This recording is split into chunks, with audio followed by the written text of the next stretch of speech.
Сәлеметсіздер ме оқушылар? Қазір мен сіздерге бір лайфхак көрсетейін.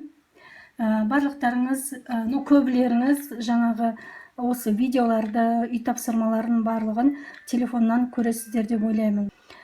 Ноутбуктан көргенде, компьютерден көргенде жақсы көрінеді, ал телефоннан көргенде мына тапсырмалар, кейбір тапсырмалар жазулары кішкентай болып көрінеді. Мысалға, мына жазу сияқты, мына бірінші тапсырма сияқты.